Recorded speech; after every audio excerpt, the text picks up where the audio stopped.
We are back and we are live with the 6-5 podcast. I'm here with my bestie, Daniel Newman. I rolled in at about 1 a.m. last night after being in an unnamed city for approximately 14 hours. So, 14 hours on the ground, 14 hours in flight. It is good to be back, but I would never miss the bestie pod unless I had a really good reason. Dan, how you doing this morning, buddy? I'm doing good, Pat. And it's always good. I always tell my kids to pre-report any reason why you may stink today at your job, your life, your school, or your sport. And I like that you came straight away letting me know why you may not be the host with the most today. But look, it's part of the job. And I don't feel so sad for you. I saw the PJ you flew out on. What was that, a G6, G7? I mean, next generation plane. You got your own office. I'm just kidding. Everybody, this guy was in coach sitting next to the guy that was that wouldn't put headphones in, so you didn't even get to sleep because for some reason, people aren't. I don't know. They're not doing their jobs on the plane. But Pat, what a week! I mean, you were up in some city and we were on a call together with a CEO, and you're like, "I'm not going to tell you where I am," but you were wearing the badge with the strap on it. They said exactly where we were. You had to wonder, was that Moorhead doing a flex with that CEO or something? It's probably not, because I think that CEO has probably been in that same city visiting that same company about 1,000 times. So, meeting with those same people. I know. And hey, if you're new to the 6-5 podcast, first I have to ask, what's wrong? I'd love to know how you found about us. But what's your deal? We appreciate you being here, and we cover 6 topics, 5 minutes each, 5 to 10 minutes each. That's the asterisk. But why rename the show? Dan and I just talk until we get self-gratification that we've been heard, because that's really important to us. No, actually, we really appreciate you, and we're going to do an earnings palooza today, big time. And, we do talk about these publicly traded companies. Don't take any of this as investment advice. If you saw my portfolio, you would pretty much run away. So with come on, man, don't be so hard on yourself. You don't pick or buy or invest in these tech companies. So I don't. The reason sometimes that you and I can pick on ourselves, Pat, that we don't do better is because we end up investing in the other industries because we're not allowed to invest here, or at least we're not supposed. I don't know what the rules are exactly, but the safe rule for you and I is that we advise, therefore we don't invest, right? And exactly. So, no direct investment. So all these stocks go up and I gently weep in my Toyota Corolla. So anyways, we got a great show for you coming up. We are talking earnings palooza, Google, Microsoft, ServiceNow, Meta, Intel. I mean, it's kind of crazy, right? You see the inflation numbers come in. You see the GDP numbers come in. We've got Middle East conflict. I mean, it had to be a miracle for investors to see good in this. Dan, I am calling your number go. Oh man, can I just make a quick comment about the GDP? Pat, you put a really great post out there. I wrote a piece about it. I was reading, like, how uninformed I feel like most of the world is right now. Like, we are just a world of headline readers. That's why you really got to listen to the 6-5, because if you're just a headline reader, you see, oh, unemployment's great. Well, they're all part-time jobs. Oh, interest rates aren't that high. This is how high they were 20 years ago. Yeah, but wages haven't gone up nearly enough. I mean, what does it cost to own a home in most cities? Like, people can't afford it. And, gas is like $5. I saw a sign yesterday, Pat, in California, almost $8 a gallon. Now, again, is this like trying to get people to move to EVs? Well, you can't buy an EV because the interest payment's going to be 12% if you want to take out a car loan. Anyway, so this is crazy. By the way, that's 12% with good credit. Yes. So. It's nuts. So, and let me tell you something that's really interesting, Pat, is the day before Meta had reported, we'll talk about Meta a little bit on this, and they had a good quarter, but had some, the guidance wasn't good enough and everything fell. And then that GDP number came and everything fell. And then the question mark was basically more or less is, if Microsoft and Google don't have a good quarter, what is going to happen? And so let me just tell you that I was very worried. Thank you, Sundar. Thank you, Satya, for basically what our friend Dan Ives called as a Picasso of a quarter. I think Picasso was his terms. That guy always comes up with some good ones. And I saw his Hey, can I ask you, why were you concerned? Like, why do you even care? What do I care about? What about? Well, you said you were concerned that coming into this. Oh my gosh, Pat, because, I don't know about you, but our businesses are fairly well tied to the tech industry's how robust it is. And the robustness of I got you. the tech industry kind of is everybody's looking up. Everybody's looking at, okay, because it's not like the distribution of the growth of the market has been really, really spread out. It's been pretty concentrated in a small number of tech names. I mean, Google, Microsoft, and by the way, NVIDIA. I mean, if NVIDIA doesn't have a banger of a quarter, I just wonder if the whole market's sitting on stilts, just waiting. I mean, and it's hard because now what you're starting to see is some of these growth on growth, and Meta had that this quarter, where it was not about, they'd had like 6 great quarters. So now they're starting to grow over growth. But Google, let me just talk about that, because this is how we end up with 10 minutes of topic, because I spend the first 4 not talking about the topic. But so Google, Alphabet, right, for everybody out there, really hit it on all cylinders.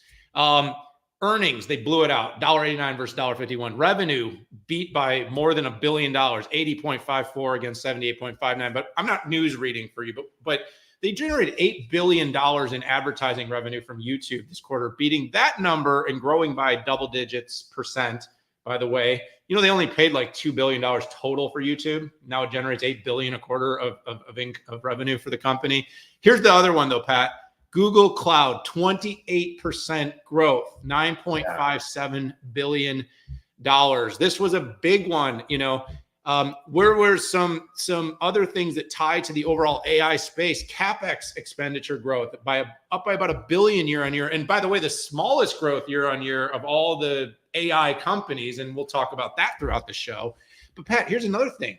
They launched a dividend. Google, a growth company. No, I know, right? Now here's the thing though that's super interesting about that though, Pat, is this good or bad? Because when companies start to become dividend companies, the question mark is always, is that because you don't expect to be able to continue growing at a fast enough rate? Or is this kind of like the super flex of Ruth Porat and the financial engineers behind the company saying, look, you can invest in growth and get a dividend. I mean, it's not a huge dividend. It was like 20 cents a share. Yeah. But it was still something meaningful to say, hey, we're going to pay. And by the way, they intend to pay quarterly cash dividends into the future. So this was really, really big. They also, announced a $70 billion buyback. So they're saying we got more cash to put back into the till. So they really hit it on all fronts. They're growing in all areas. The cloud business, Pat, and we mentioned this a lot after Google Cloud Next. Their AI strategy is working. They vertically integrated TPU. Now they got Axion, so they're going to get more margin. And by the way, that was probably the biggest flex that Porat said, was that she basically said something along the lines of, AI is actually going to accelerate our gross margin. And I saw this, and I didn't hear if it was from her or it was a sort of a summation of something she said, but basically we don't need to spend as much because we've been doing this longer in terms of the CapEx expenditure in AI. And companies like Meta have to spend so much because they're playing catch up to what we've done, because I think that the joke or the line was because they were busy investing in virtual reality over there while we were investing in AI. But Pat, a banger of a quarter, got me back in the boat, feeling good about how things sit. Rock and roll. Yeah, Dan. I am usually a big transcript guy. And for Google, they don't have a presentation. They don't have an immediate transcript. And 2 hours even after the call, it wasn't there. So I sent out a snarky tweet, talking about all the insights I got out about Google Cloud. But even though I got in at 1 a.m., I did go in this morning and look at the transcript, and here's what I pulled. I mean, obviously on the income statement, we had revenue at $9.6 billion, about a 28% increase, and then almost $1 billion in profitability. So $0.9 billion, $900 million. They just keep getting more profitable. Now, in the call, right, big call outs, as you would expect on AI. 60% of funded Gen AI startups and 90% of Gen AI unicorns are Google Cloud customers. They also pointed out TPU v5b, generally available, and of course, NVIDIA's latest generation of Blackwell GPUs. The company spent almost as much time on silicon as it did the overall cloud business, which again, semiconductors are eating the world here. And they devoted, a couple lines to Axion, the new ARM-based CPU, says it performs 50% better than compatible x86-based systems. That's pretty amazing, in this day and age to call out homegrown silicon here. Final interesting thought, they lumped YouTube and cloud. I got to tell you, for the life of me, I don't understand this at all.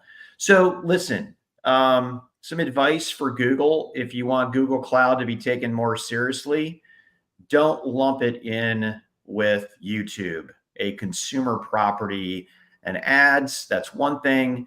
And secondly, have a presentation or put out the transcript or your prepared remarks out there. They should bring Thomas on the call. Why not? Totally. I mean, consumer ad companies, I'm not just picking on Google here. Consumer ad companies do this a lot, right? Consumer packaged goods, food companies, they don't give a lot. They force you to go to the call. That was cool like 10 years ago. And, some investor relations and CFOs, hey, if you need to show up to the call to get the to the good bit. So rant over. Google crushed it. I'm trying to figure out. Listen, I'm a tech industry analyst, not an equities analyst. How much of the bump is related to the dividend, and how much is related to performance? Can I make a guess as not an equities analyst? Yes. It was all about the growth. Yeah. They just beat it up. Actually, I think the div, if anything, maybe because that comes out of cash, so it impacts growth. Anyways, just my guess. So take it. Anyways, let's move to the next topic. I'm going to call my own number here, and that is Microsoft. And Dan, where do you start on this one? I mean, they absolutely crushed it. It reminded me a lot of last quarter, which was more of the awesomeness, but given all the reasons we talked about, the confluence of issues, they had to crush it. And they absolutely did. But what a lot of people focused on was that Azure number. And what I'm going to focus on is not the growth, which was good, but 40% of Microsoft's revenue is Azure. And I had some people try to debate with me, oh, well, server is in there. It's like, that is such a minute speck. It's not even funny. Server grew 6%. So, and the other thing is scale. We're looking at $100 billion a year scale company. That is literally the size of some of the biggest tech companies on the planet, infrastructure companies out there. And, I've worked with Microsoft almost 35 years, and, it's easy to forget, they were the shrink wrap software company out there. Hey, it wasn't all rosy. Personal computing not only missed the guidance, it declined 19%, right? These are PCs, this is Windows, this is gaming. Watch this space. The AI PC market hasn't really kicked off. Microsoft does not yet have an AI-enabled operating system, but Pavan made some comments at a speaking engagement when I was in CES. And by the way, Pavan runs Windows and Surface. And he basically said, we are going to change the underlying operating system to better take advantage of generative AI. And then if you read the cookie crumbs, even from Satya at the New York event that 6.5 Media was at, and he even laid the cookie crumbs out there, I'm hoping we hear more about Build. That could be the growth catalyst I believe it will for the personal computing segment. Final comments here, and this has been happening for almost a year. I like to go in and count the times that Satya or Amy says they took share. And I think it was 22 times they said we took market share across Dynamics 365, Teams Phone, Edge, and US Bing. Pretty darn impressive. Now, how about Azure? I'd like to know if they believe that they gain market share in Azure. We don't know yet, but I am kind of reading the tea leaves, and I think that they did. Well, I mean, look, taking share in all those different areas is really important. Of course, share is a little bit retrospective to how much has the market grown and how much market, especially with AI, which is there's some uncertainty to how much AI is creating in growth. The company did come out after I didn't read it in the initial report, but then I think it was mentioned on the call itself, where Amy Hood mentioned that 7% of the growth was related to AI for their Azure number. So that was it was 8% last quarter. It was 6. No, it was 6. So it was actually a little better. Okay. So it went up. So Okay. I think that was something I was worried about because I didn't see it initially, and I was wondering if AI had actually stalled as an impact. So it is making a bigger impact. Pat, what's also interesting though is the day before when Meta had missed its guide just slightly, it absolutely fell off a cliff. Did you notice that Microsoft also missed its guide slightly, and yet it still went up? Now, that also just goes to show kind of the effect of some better performer around them with like what Google had. I think the overall sentiment, not to mention the market, was just looking for good news. It was just looking. I mean, you remember the market sold off down 700 points yesterday at its peak. It was a bad day for people with people with a 401k. Now, having said that, even though the guide was a little low, they believe they're going to hit higher margins, and therefore they would still end up hitting their EPS number, which I think was part of the reason everyone could shrug it off. But Pat, the company showed strength in Azure. I mean, I think with constant currency was over 30%, which is, again, I always hate bouncing between the constant, non-constant, because it just creates. I'm not a calculus major, but I like to talk about the calculus as often as I can. Now, the expenditures, big time tied to the NVIDIA spend. And that, by the way, is a difference with Google and Microsoft as well. Microsoft is starting the process of building its own AI accelerator. Google's much, much further along in that process and is doing, as Pat, both of you and I have tweeted about very popularly, they train their entire Gemini model on their own hardware, which is a different cap expenditure requirement. Now, I also thought it really deserved a call out. And you said this, Pat, but Dynamics, what a great number. I mean, when they're talking about taking share, they have to be talking about share from Salesforce. I don't know. It could be HubSpot, right?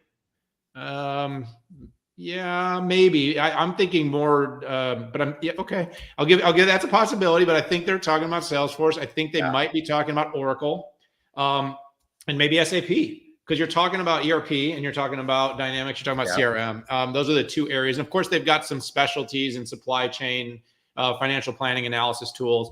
But Pat, that was very popular. The other thing that was really, really strong was the amount of GitHub Copilot subscriptions. They are blowing everyone else out of the water on the developer side. It's not even close. It's like, I think their paid subscription to GitHub Code was like 3 times what AWS's Code Whisperer, I think it's called Code Whisperer, is. And by the way, that's a really robust product with a lot of users. So it's not like bad, good. It's like good, really good is what's going on right now. Developers are turning to these tools though, Pat. So good stuff overall from Microsoft. They had the second best earnings yesterday. I love it, man. Hey, let's move to ServiceNow. You and I are both headed to the big conference for many, many days in our second home of Las Vegas, Nevada. Yeah, absolutely, Pat. So look, I had the chance to spend a little time this week. I talked to Bill McDermott. Of course you did. Oh, by the way, can I just time out a second? You were on pretty much you were everywhere. I mean, as I was, on planes for 10 hours and in a city for 14, you were just crushing it on there. Look at that smile. I love that. Well, it's funny because you and I go in waves. There's days I'm sitting at my desk, I'm not even traveling, and I'm not doing any commentary, and I'm looking at it, and I'm like, "Wah," because I see you and I see everybody else, and then there's, like I said, it just kind of it comes and goes. I'm saying that like it really, really comes and goes. There's days where it's you. There's days where it's me. This week I was really busy. Next week I'll be doing a bunch of press too. Because by the way, next week's another earnings palooza. So tune into us. You're going to want more of this. But look, ServiceNow is really interesting, Pat. You're talking about a mid double digits growth company that's achieving at the top of its expectations quarter after quarter. Beyond just being a very, very positive cheerleader to the market, Bill McDermott's executing. And, he's really got a vision that software and the way enterprise software is built and consumed is going to completely change. Yeah. And so overall, you saw a 25% growth in the company's subscription revenue. It trades at a really, really high multiple because it keeps growing into it with every quarter that passes. But they're seeing big growth on big deals. They saw 100% growth of their $5 million plus deals this quarter. They saw 300% growth in their $1 million plus deals this quarter. That's a really big deal when you're talking about a company that's almost entirely subscription based. And what they're basically doing is they're infusing Gen AI in every workflow across the business. So they are really the company that meets what I talked about 3 years ago when I said, deflationary technology would become the hottest thing in the next wave of growth, because as we grow and we implement AI, what's effectively happening is companies are trying to figure out first how to optimize their workflows, lower their costs, accelerate revenue and growth. ServiceNow has the technology for HR, for digital experiences, for ITSM that allows companies to reduce those expenses and then drive into growth. And they're being rewarded. They're working very closely across the board with, whether it's working with NVIDIA on the front end or working with the biggest SIs on the back end. ServiceNow is powering a lot of that. And so in my conversation with McDermott, he was really doubling down on the fact that companies are turning to them to build these workflows to, as I like to say, prune to grow with their businesses. But Pat, they did guide. It was a little softer than the market had wanted. So it actually sold off. So even though the results were really good and the company's, numbers, once again, everything from their CRPO to their ACV all grew robustly, the market sold on the news. And so they are going to need to apparently grow even faster, but the results were really good, Pat. And I look forward to you and I both will be on there at their investor day. And, Bill McDermott's going to be the opening keynote speaker of our 6.5 Summit. So, tune in to hear more about that.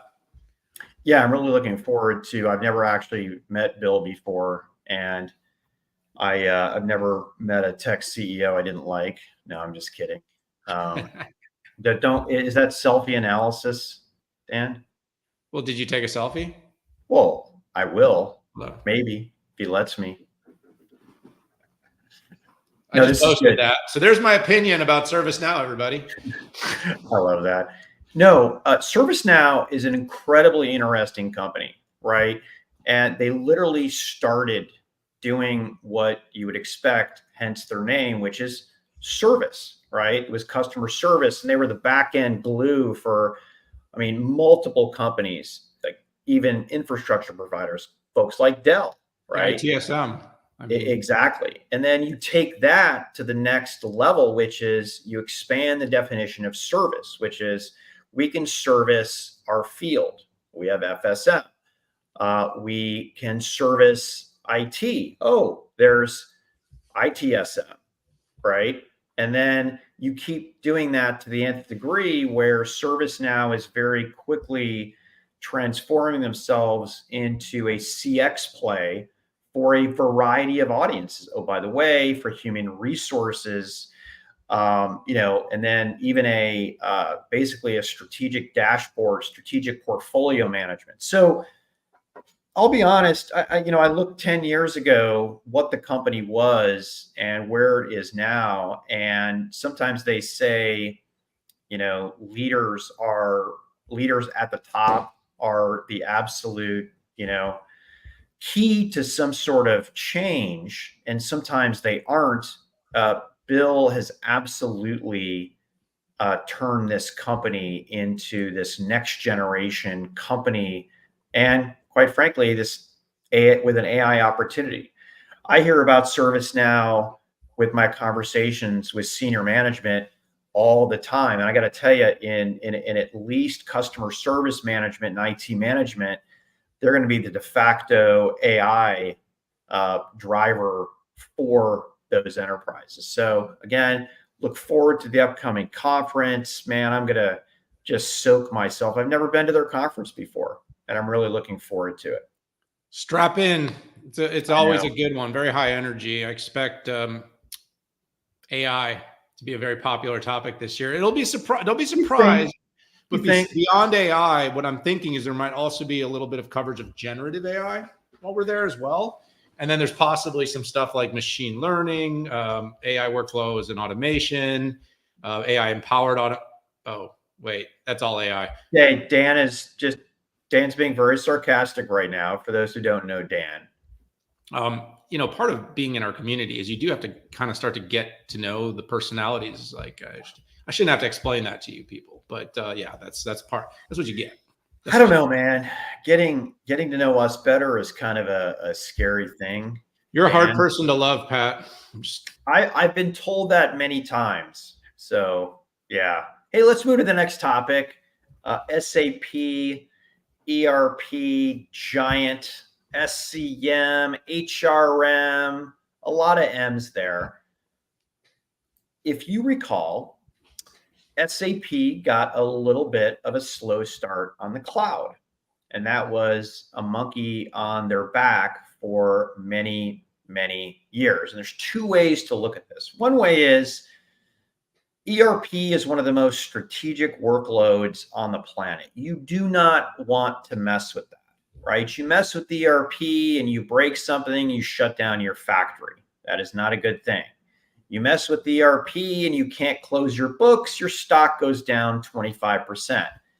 I worked at a company where we had SAP in the early days, and yep, we transitioned, couldn't close our book, and our stock went down 15 points. So you just don't want to mess around with it, right? But if you don't cloudify things, and that's private cloud, public cloud, hybrid multi-cloud, and getting into that rhythm and method, it's going to be very hard for you to move to AI.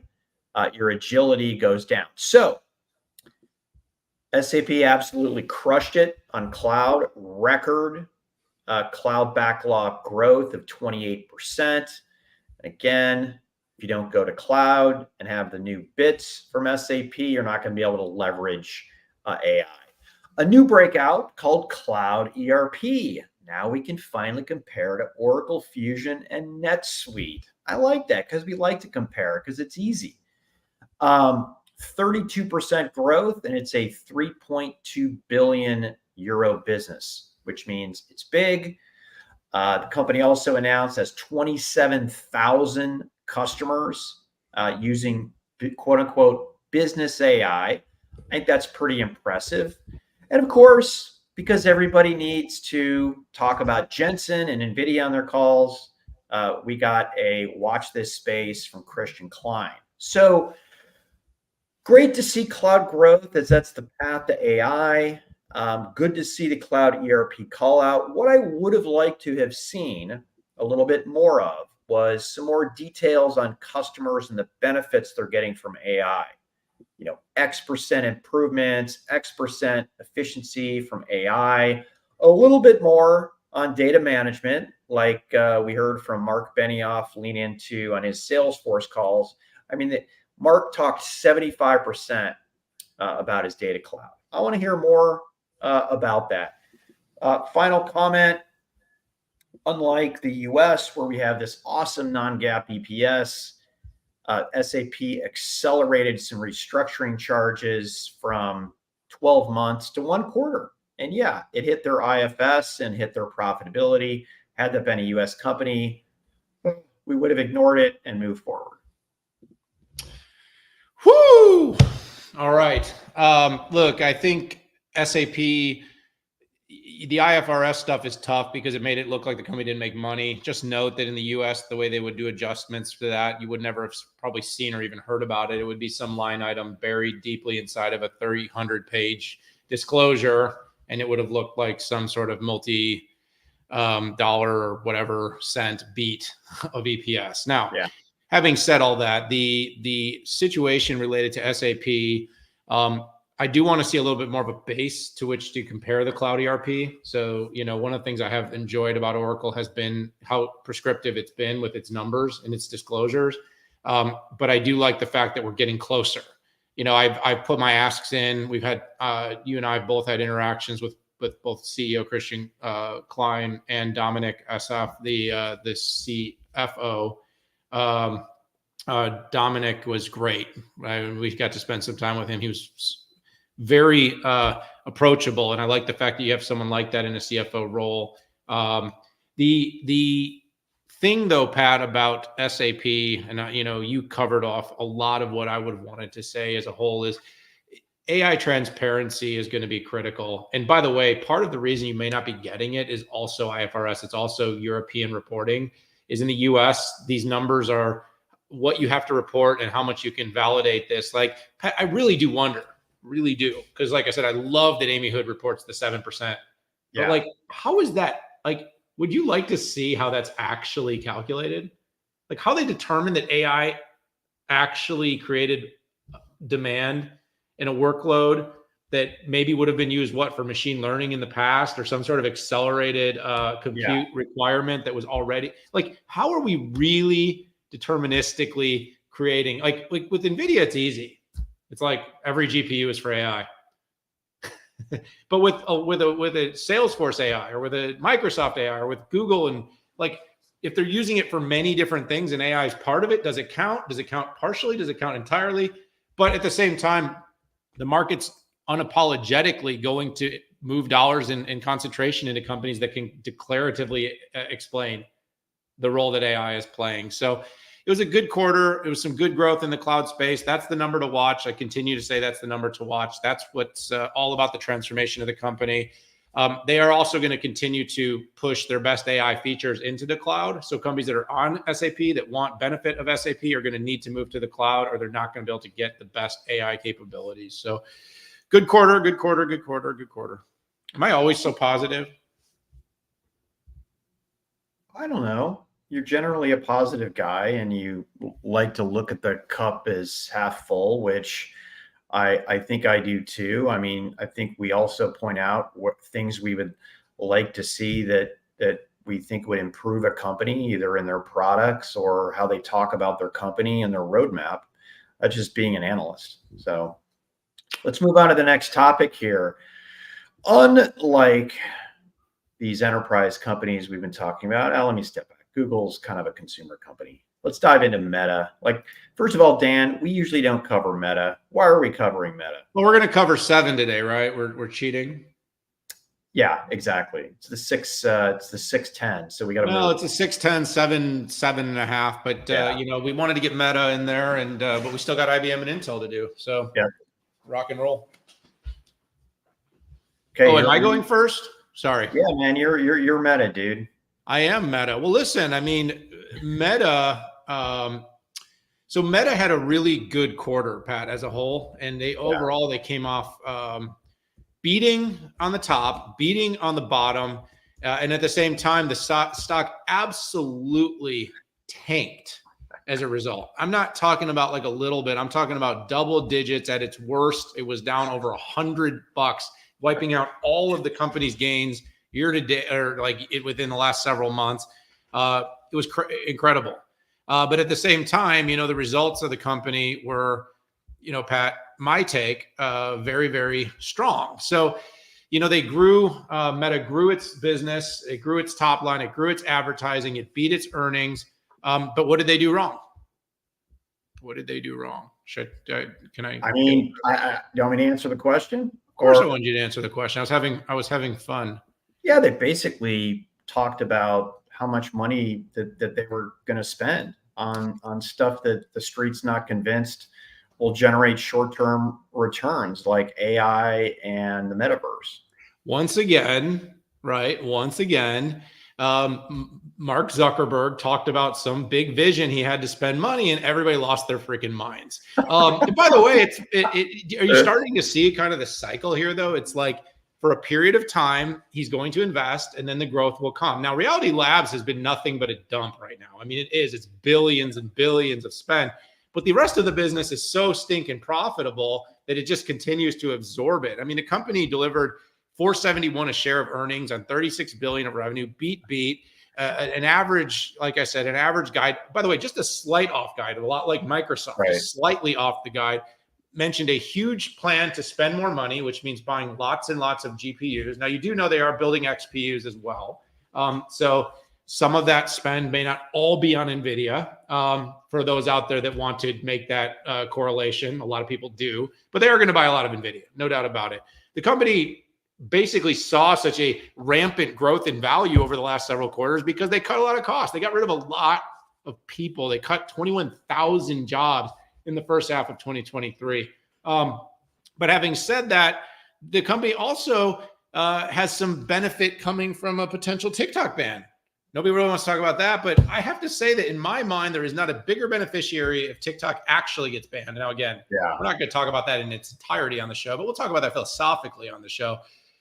Does anyone benefit more than Meta if TikTok, Meta Reels and Instagram and regular Facebook? And I mean, where do the kids go? Snap? I mean, is that even still a thing? I'm kidding. I think our kids are off Snap. So. Are they? Yeah, but your kids are like adults. I mean, all your kids are old. You're old, boomer. You boomer. But anyway, Dan, we call it experience now. I mean, and I will never hold your lack of experience against you, Dan, and your young age. I don't believe that. I've seen you do it already. It's happened. I'm pretty sure you're a vampire. I saw a picture of you from 15 years ago. I think that's what they use on Bloomberg. And you look exactly the same. Dude, I would argue I look better. I fixed my teeth. I got my teeth. I look very different 15 years ago. Yeah. Well, I jokingly tell people all the time is when you looked 40 at 20, then you still look 40 at 40. I said, I'm not sure how the next 20 years will go, but when you lose all your hair so young, it aged me super fast, and now I'm just growing into it. Having kids early will age you. So yes. And by the way, Botox can do all kinds of wonders. I've only done Botox once, but it can get rid of some of this crinkling I've got going on up here, and I just sandblast my face. So yeah. Well, what's that Kardashian stuff? They inject your blood. They cycle it out, and yeah. Anyways, you want to really go off topic? I read a thing that some New Mexico clinic was doing that for its customers, and they actually gave people HIV because they didn't treat the blood. There's 2 cases now. I was reading about this yesterday. So anyways, be careful with what you're doing out there, cosmetic, and where you do it. Maybe it's cheaper to do it in El Salvador, but you might want to go ahead and pay to have it done. Maybe not in New Mexico either. All right, but back to Meta. Hey, Pat, here's the biggest thing I just wonder is Mark Zuckerberg does need to tell people how he actually plans to make money from AI. Yeah. That was the only thing I thought he really missed. So, because the people I think were frustrated about the continued expense and the growth, and they wish that, the AI expenditure was all there, but we're going to keep spending and they're going to keep growing, and that's fine. But it seemed, and I listened to parts of the earnings call, he was fumbling to kind of explain where we make more money. And I think where you make more money is you create a lot of efficiencies, you get more targeting, and you can charge more premiums for ads. Now, the last thing I'll say is I love what they're doing with Llama 3. I love that on a 70 billion parameter model, they're competing with the top GPT models. And they're open sourcing everything. I mean, who freaking thunk that Meta would be the company to go all open? They got the Horizon now. They're going to be the open company for AI, and they're going to be the open company for VR. Yeah.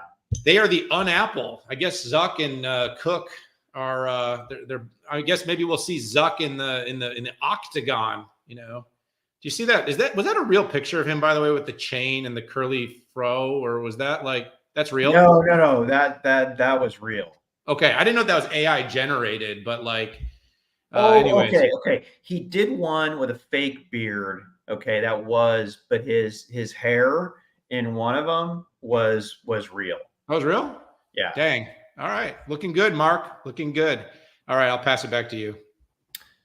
So I don't cover them as a consumer play, but there's a couple things I want to point out. I freaking love Zuckerberg thumbing the nose at Wall Street. And by the way, the way his shares are spec'd and the voting rights, he runs that company, and investors are kind of along for the ride. And I mean, my gosh, we saw the stock plummet when it was doing the metaverse. He pulled back, laid off a ton of people. He didn't pull an Elon with X, but he realized the efficiencies he could get, and the lights still were on, and they crushed it on ads, and his stock went up, right? And then he was out of the doghouse, and he's a freaking genius.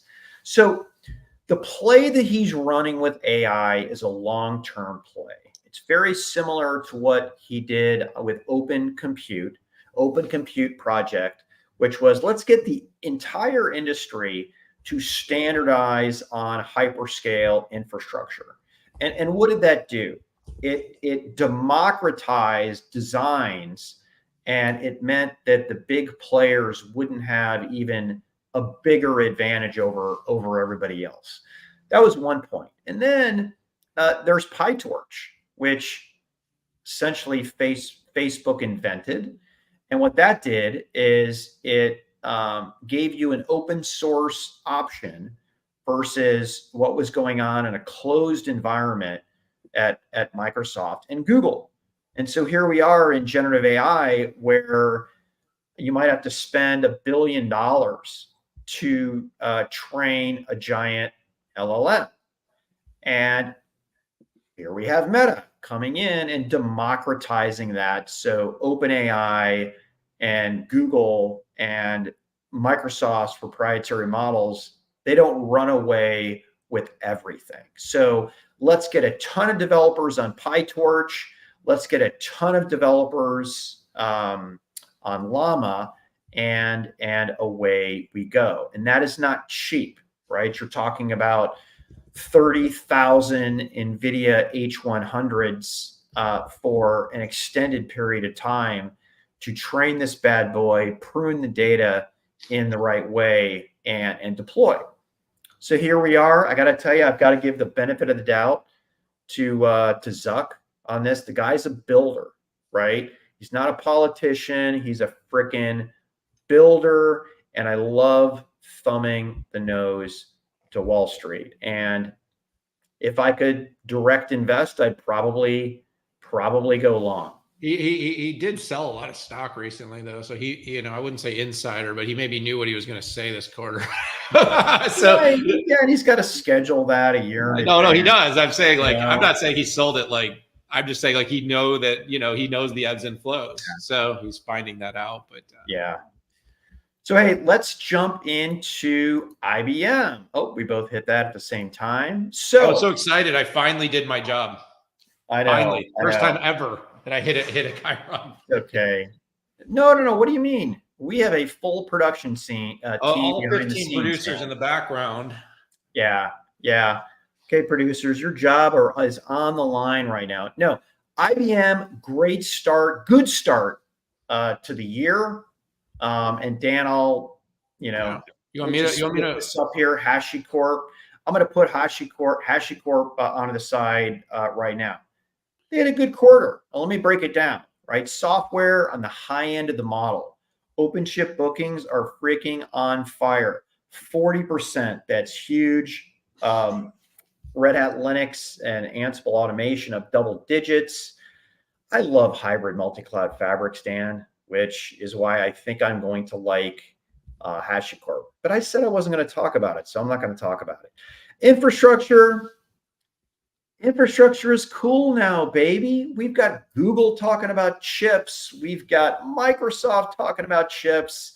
And we've got IBM, who started it all with an integrated system, with the mainframe, everything included, single stack. And yep, IBM Z16 on-chip AI acceleration above the models. Thought this was interesting. Said 100 clients are using on-chip Telum AI. I think that is strong. We probably won't hear about the use cases because a lot of them are financial institutions, probably doing credit scoring, security, all that jazz. Storage came up. I don't remember the last time IBM actually talked about storage on a call. There's got to be some special IP bits in there, something they're doing with Spectrum that gives advantage to AI workloads. We've got pure storage. We've got vast data. They don't operate really in the big scale system markets, but I'm interested to learn more. Do you hear that, Matt, my storage analyst? Consulting, down, below expectations, but outperformed the market. Probably the most interesting thing that I thought was the call out for Microsoft Copilot. That was cool and unexpected. We'd heard about how much business they do with AWS and Azure, but the Microsoft Copilot comment was interesting. We got a cumulative number for Watson X and generative AI, $1 billion. Interestingly enough, from consulting was a lot of that, but that makes sense, right? Enterprise IT, C-suite, where do I start and how do I do it? You go to IBM Consulting, which is an on-ramp to IBM software and infrastructure. Really looking forward to IBM Think, and I'll leave the HashiCorp Oxygen in the room for you. Yeah. So first of all, just a quick note on the results, because I know we're coming on the end of our hour here. And gosh, thank you all for spending this time with us. I just couldn't think of anything you would rather do than be with us this morning. Yeah. All right. So I mean, I've said, and I'll say it. I talked to CFO Jim Kavanaugh for a while, and he was super excited about the HashiCorp deal. He was all lit up about it. I mean, look, when you're a CFO, you're a deal maker. There's nothing.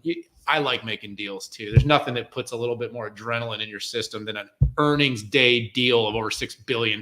Now, the growth was a little short. The revenue, low single digit, 3% at constant currency, 1% growth. I'm dying to see how the market would respond to like a 10% quarter. The generative AI business for Watson's, in total now over $1 billion. So that's really great. I think what they're doing for the enterprise AI space continues to be very unique, very robust. And the commitment it's made to the hybrid AI, hybrid cloud and AI strategy continues to be very consistent, which is the key. The leadership under Arvind is focus. And so the company is focused. It's maintained a growth path, which, remember, for a long time it didn't under previous leadership. Its growth is a little slower than the model, but it sees a path to the model.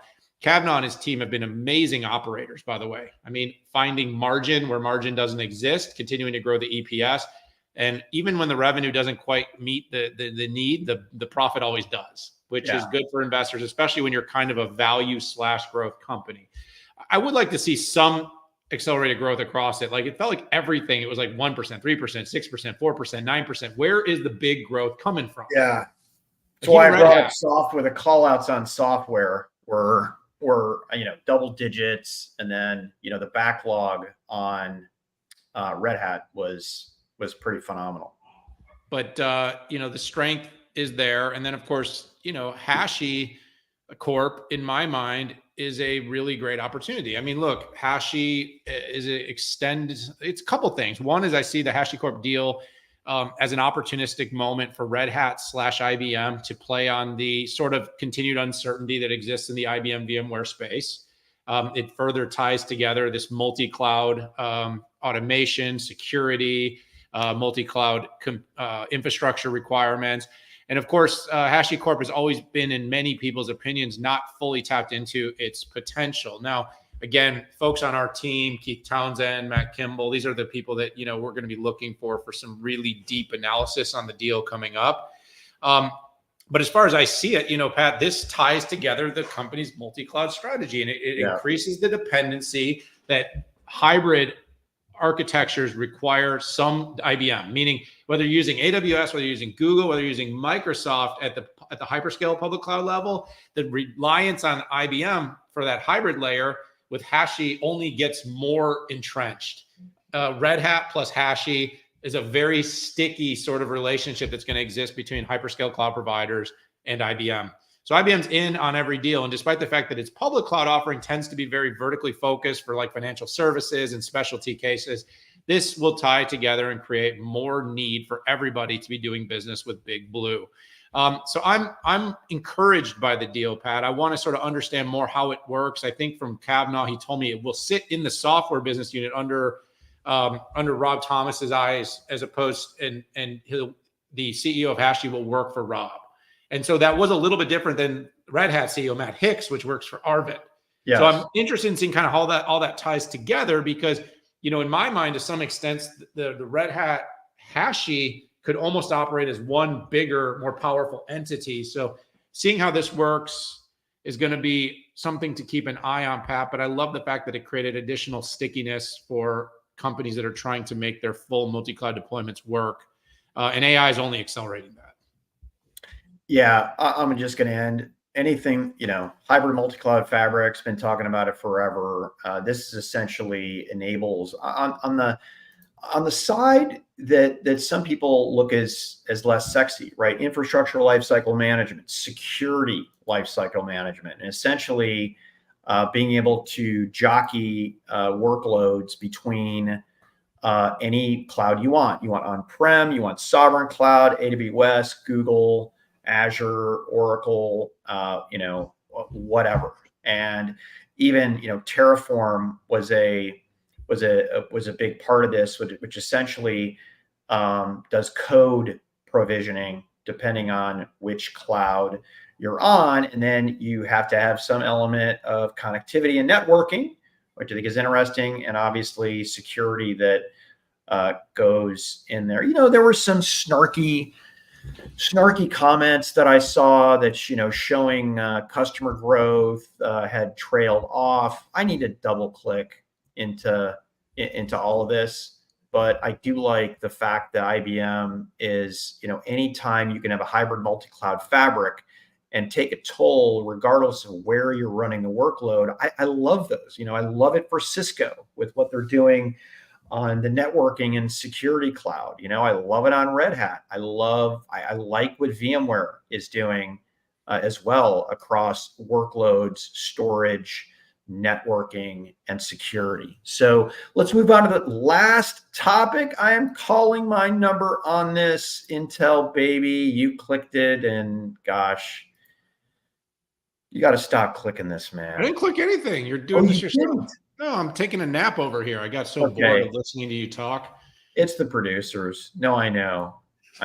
So listen, Intel's in a tough spot. It is the, you know, there's the show me states and there's the show me companies.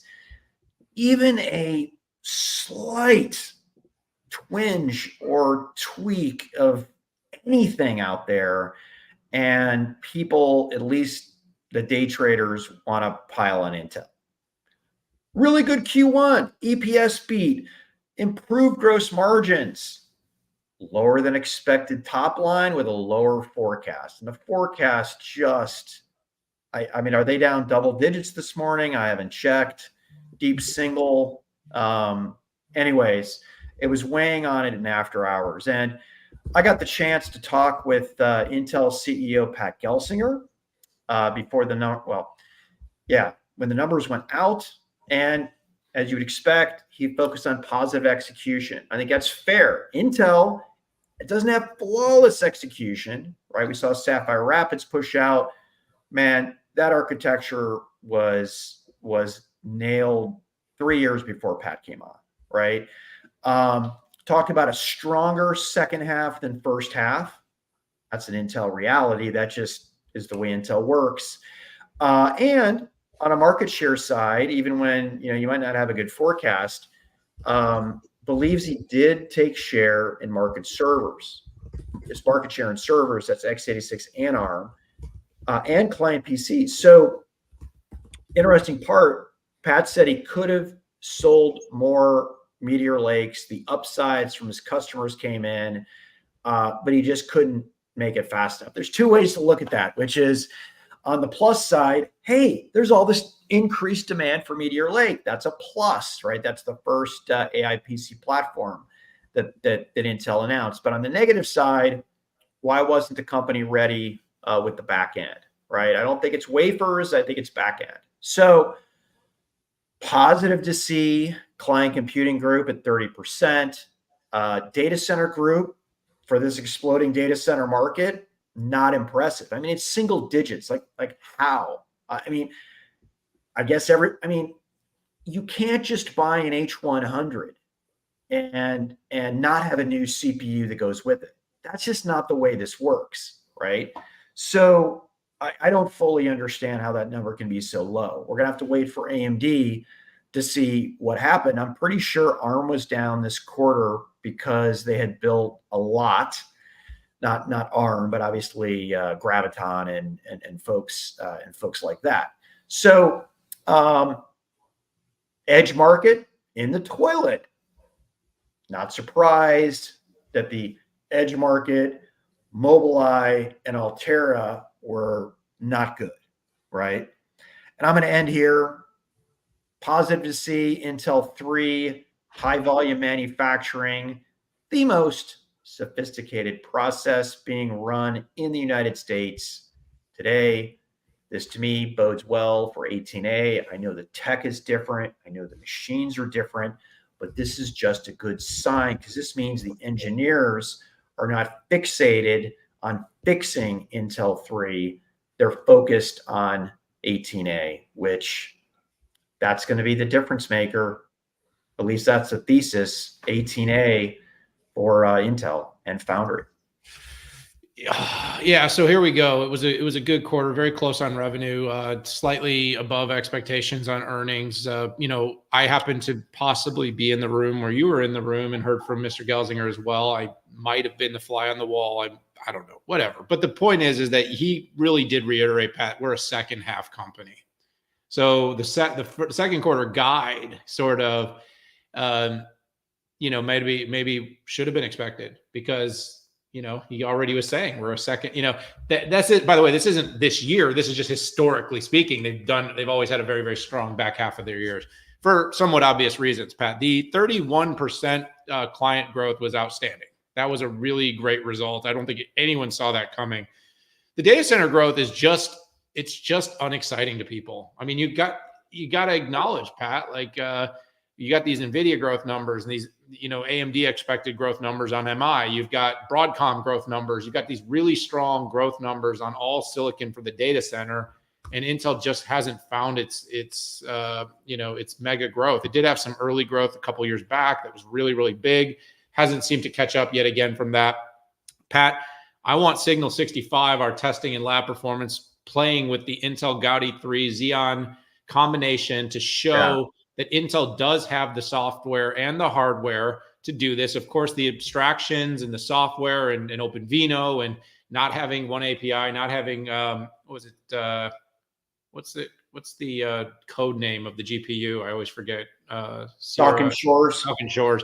Not having Falcon Shores is always going to bring up questions, but the ASIC is not. It's a little bit more flexible than just a pure. This is more XPU architecture. And with Xeon, it can do a lot of the AI stuff and does it very efficiently. And there's some papers out there on it, and I'm hoping our team can get more around this. What I've really come to the conclusion is everybody wants it to be just NVIDIA, but there are a lot of players. Intel will be a player. The AI race is not over, but this is also a multi-year front to fight a battle on because the foundry business is exciting. It's necessary. It's a redundancy the U.S. needs for resiliency. But it's going to take like 3 or 4 years. And so this is a long game. I mean, if you have like a decade and you want to take a risk, like this could be a really exciting play because if the foundry business lands, and by the way, Pat, I read an article yesterday about TSMC and their toxic culture. I don't know if you saw, because we always get the same feeds. I don't know if you saw this, but the toxic culture of TSMC and how poorly that's being received here in the US. And that basically they can't hire and they can't build and they can't get anywhere here in the US because no one wants to work in a company that basically competes to see who can send the most emails overnight. I don't know. I'm just saying. So maybe that's an opportunity for Intel, like the culture. It's a U.S. company, and it is, a company that people, at least in the U.S., should want to win. I know that there's a lot of people that don't, but they should. I've said this many times. I'm going to say it again. Here's the way I think this is going to work out. I think 18A is going to be good. Will it be as amazing as Intel says it's going to be? I don't know yet. PDKs look good out there, but watch this space. U.S. defense industry has a program that you have to go through. It's called RAMP-C. And by the way, Intel, I think, got awarded the third version of that. My expectation is that if and when Intel can show traction on 18A, we're going to see all infrastructure. What are you smiling at, buddy? What are you grinning at? All critical infrastructure will be flipped. And if you're a carrier, if you're a potentially a university, if you're a financial institution, you might have to fab that leading edge at Intel.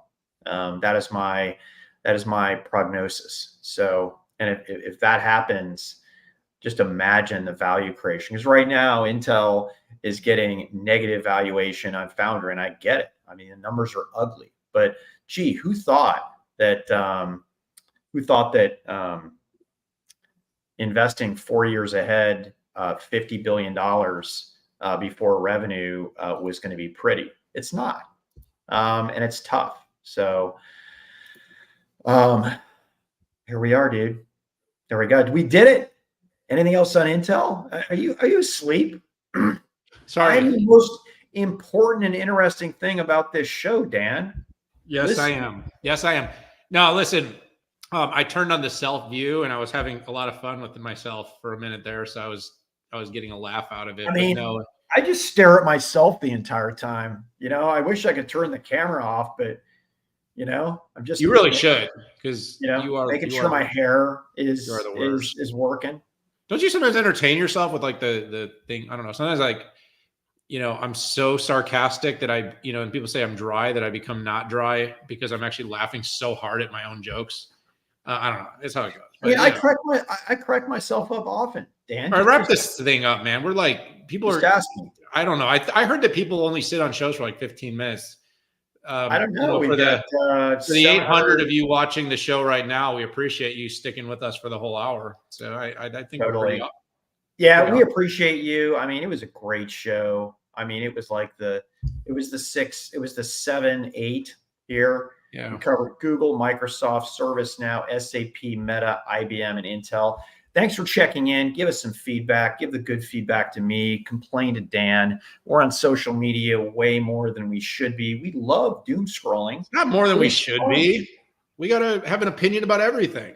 Shouldn't we be writing research reports? Junior economist, selfie taker, doom scroller. Yeah, I do prefer selfie analysis to all other forms of analysis out there. Thanks. Take care. God bless you, and have a great weekend.